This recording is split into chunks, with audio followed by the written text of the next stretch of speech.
Olá, caros alunos. Iniciamos mais uma aula de filosofia. Nesta aula nós vamos falar um pouquinho de lógica. Lógica, como nós vimos, é uma ferramenta que é utilizada pela filosofia exatamente para que o nosso pensamento, a nossa argumentação estejam corretos. Ou seja, a lógica é uma ferramenta de argumentação. Por isso a gente estuda isso em filosofia, E hoje nós vamos falar um pouquinho sobre lógica proposicional, as equivalências lógicas. Evidentemente, algumas aulas já foram dadas anteriormente falando sobre o que é proposição, o que é uma tabela verdade, como criar uma tabela verdade. Então, se você não tem conhecimento desses assuntos, você vai ter que voltar um pouco nas aulas lá anteriores, que vão falar um pouquinho disso. Eu vou deixar aí abaixo a playlist de lógica para que você consiga acompanhar. Agora, se você já possui conhecimento sobre isso, sobre o que é uma proposição, o que é uma conjunção, uma disjunção e assim por diante, você já pode continuar aqui comigo. Então, vamos lá. Em primeiro lugar, o que é uma equivalência lógica? A equivalência lógica simplesmente é o quê? São proposições que são logicamente equivalentes. Então, eu tenho uma proposição A e uma proposição B, e as duas são logicamente equivalentes. A gente costuma identificar essa equivalência através da tabela verdade. Só que a tabela verdade, ela muitas vezes dá muito trabalho, porque ela é grande, às vezes você pode errar em algum momento, Então existem algumas regrinhas fáceis da gente memorizar, que eu vou mostrar nesse vídeo, mas eu vou trazer aqui mesmo assim, eu vou trazer aqui os conectivos, Eu vou trazer aqui também as proposições da forma simbólica, E vou trazer as proposições da forma semântica também, para a gente poder conseguir entender um pouco mais sobre essa equivalência lógica. Então, a gente não precisa preocupar agora com a equivalência lógica pela tabela, Inclusive, eu faço isso no vídeo anterior que eu falei. Então, aqui hoje a gente vai falando de algumas dicas para a gente poder conseguir identificar facilmente essa equivalência lógica. Por exemplo, se eu vejo uma frase, se chove, então faz frio, ou seja, você tem aí uma implicação de chover e fazer frio. Então, isso equivale a dizer que se não fez frio, então não choveu. Também é uma equivalência a outra frase, não chove ou faz frio. E como é que eu consigo identificar essas proposições que são equivalentes? Olha, existem várias regras, Aqui vocês podem ver que existem várias situações possíveis. Não precisa decorar isso, gente. Vocês vão ver aqui daqui a pouco que isso aí vai ser intuitivo. Você vai olhar para isso aí e já vai identificar facilmente quando que você vai transformar uma disjunção numa condicional, Quando você vai ter que transformar uma condicional numa contrapositiva e assim por diante. Então vamos lá. Vamos começar do zero, Equivalências lógicas básicas. Essas equivalências lógicas básicas, elas são praticamente todas intuitivas. A gente usa isso no nosso dia a dia e é uma lógica que você parte desde criança. Chove e chove, isso é o quê? Uma tautologia. Parece uma coisa meio ridícula, falar isso, mas na lógica vocês vão ver lá na frente que isso tem muita implicação. Mas aqui pra gente basicamente a gente pode só entender isso, Que se chove, chove, Ou chove, é uma disjunção, Chove ou chove, também você pode concluir que chove. Chove ou faz frio é a mesma coisa que dizer que faz frio ou chove. Também é uma implicação lógica, uma equivalência lógica. E você também tem chove e faz frio, ou faz frio e chove. Também, no caso de uma conjunção, que também existe uma equivalência lógica. Essas aí são tranquilas, todos já conhecem, por isso que eu vou passar rapidamente aqui. Mas nem todas são tão tranquilas assim. Por exemplo, se eu digo, se chove, então faz frio. E aí eu coloquei uma condicional, Se, então. Então, se eu disser, como que eu transformaria isso numa disjunção? Então eu vou dizer, não chove ou faz frio. Olha como é que vocês conseguem identificar isso na tabela verdade. Vejam que aqui na condicional, você tem aqui, se chove, então faz frio. Você tem na tabela aqui VF, VV.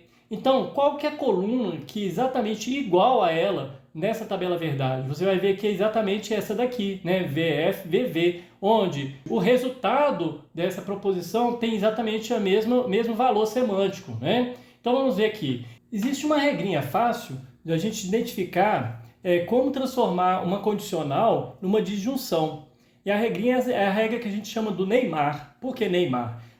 Neymar, só se você lembrar, ne de negação, e mar de manutenção, vamos dizer assim, Então você vai negar a primeira proposição, no caso aqui, você vai negar a primeira proposição que é chove, e vai manter a segunda proposição, que é faz frio. Então você vai negar a primeira. Então, se eu falei que chove, então vou negar, não chove. E aí vou colocar o ou, que é uma disjunção, né? Vou substituir então a condicional por uma disjunção e vou colocar faz frio. Então, se chove, então faz frio, vai se transformar em não chove ou faz frio. Ou seja, regra do Neymar, negou a primeira proposição, manteve a segunda proposição. Esse y aí lembra uma disjunção, não lembra? Então, é exatamente isso. Você vai transformar numa disjunção. Essa seria a primeira maneira. Nós temos também que pensar de forma contrária, né? Ou seja, quando você está transformando uma disjunção numa condicional, também dá, se você usar a regra do Neymar. Só que aí você vai inverter, né? Ao invés de você transformar em uma disjunção, porque já está em disjunção, você vai transformar numa condicional. Então você vai negar a primeira proposição da mesma maneira, ou seja, se eu estou negando menos P, então eu vou ter uma afirmação, porque negação de negação é afirmação, então eu vou falar mais P, não é isso? E se eu estou mantendo a segunda, mantenha a segunda. Então aí, olha, não chove, vai virar chove. E faz frio vai continuar sendo faz frio, ou seja, neguei a primeira, que é uma negação, então neguei a negação, né? Então eu afirmei. E a segunda eu mantive. Então a regra do Neymar também pode ser aplicada no sentido inverso, né? E uma outra equivalência lógica que a gente pode também trazer é a chamada contrapositiva, né? Eu esqueci de falar no início do vídeo, né? Essas equivalências todas são chamadas equivalências de Morgan, né? Que é um filósofo matemático britânico que trabalhou muito a lógica. Esse pessoal fala que é britânico, mas ele nasceu na Índia, né? E ele que vai trazer essas simplificações da lógica exatamente para poder facilitar um pouco a gente conseguir fazer as conversões e identificar as devidas conversões, né? Sem cometer erros, né? Então vamos lá. Se chove, então faz frio. Então você tem uma condicional P, então que.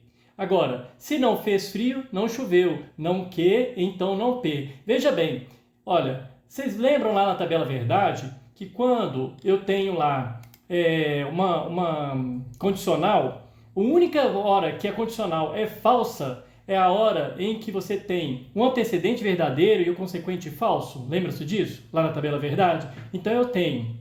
O único momento em que eu tenho um resultado falso numa condicional é quando você tem um antecedente verdadeiro e o consequente falso. Mas você pode ter um antecedente falso e o consequente verdadeiro, ela vai continuar sendo verdadeira. Então, a ideia implícita é essa. Eu tenho que negar a consequência e aí eu vou negar com isso a causa. Por isso você inverte, né? Você coloca o que antes e o P depois. Então, se chove, então faz frio. Qual foi a conclusão que eu cheguei? Faz frio. Então eu vou voltar. Não fez frio, então não choveu. Então eu nego todos os dois e inverto. É basicamente isso que eu faço quando você tem uma condicional transformada em outra, né? Uma contrapositiva. Porque na verdade nós não estamos negando a condicional, né? Ela é uma contrapositiva, ela tem o mesmo valor semântico, tá? Na aula que vem a gente vai trabalhar exatamente quando você estiver negando uma condicional, né? Quais são as situações em que você nega uma condicional? Aqui nós estamos falando de equivalências lógicas de mesmo valor semântico, ou seja, de escrita de duas maneiras diferentes. Então, para fixar aqui, vamos fazer uns exercícios aqui rapidinho, só para a gente poder ver que é muito simples aplicar essa regrinha aqui, né, que vocês vão conseguir identificar facilmente. E vamos dizer a verdade, né, 60% dos exercícios aí de concursos públicos podem ser resolvidos com essa regrinha aí. E é facinho a gente identificar. Então vamos lá. De acordo com a lógica proposicional, a frase que é equivalente a se Marcos estudou, então foi aprovado é...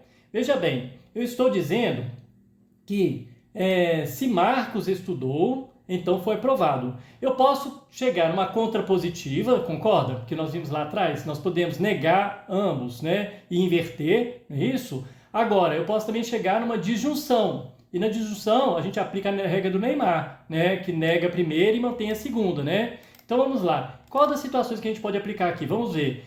Tem algum lugar aqui que eu tenho uma condicional nas alternativas? Não. Então nós sobrou para a gente então a letra C e a letra E. Veja que a gente já identificou facilmente aqui. Olha, se você fosse chutar, você já tinha muito mais chances de acertar agora. Então vamos lá. Você vai negar a primeira, né? Então, Neymar, né? Negou a primeira. Marcos não estudou.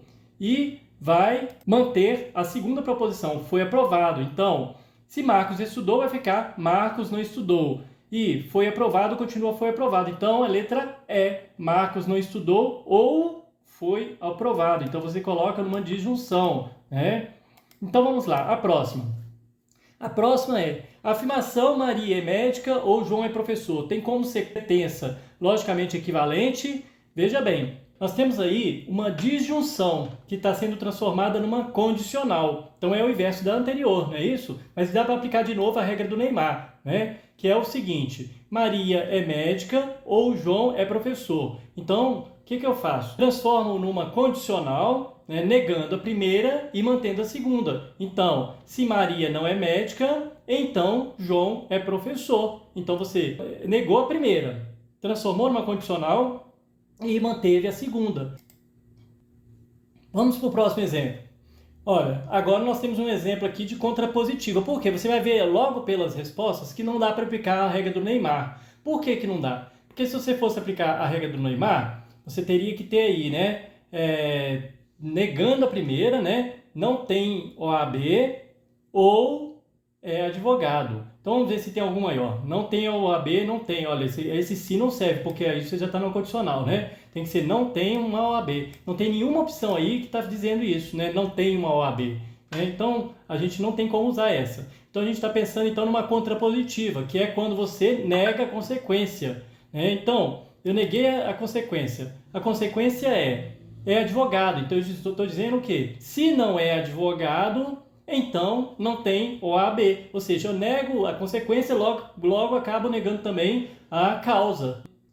Você tem que inverter, né? Você não pode simplesmente negar a condicional, não. Se você negar a primeira parte, necessariamente você não está negando a segunda, não. Mas se você negar a consequência, você sim nega a causa, né? Porque você está colocando isso como condicional, né? Então, basicamente, são esses exemplos aqui que eu queria trazer à tona aqui para vocês rapidamente. Se vocês tiverem alguma dúvida, né, se eu fui um pouco muito rápido, vocês voltem aí nos slides, dão uma olhadinha, né, dão uma fixada um pouco no conteúdo e podem deixar também os comentários aí que a gente tenta resolver as dúvidas. Aí na próxima aula a gente vai trabalhar com a ideia de equivalências de Morgan no sentido da negação das equivalências. Então, quando, por exemplo, você tem uma conjunção sendo negada ou você tem uma condicional sendo negada e em que elas vão se transformar. Então, eu espero que tenha sido claro. Até a próxima aula.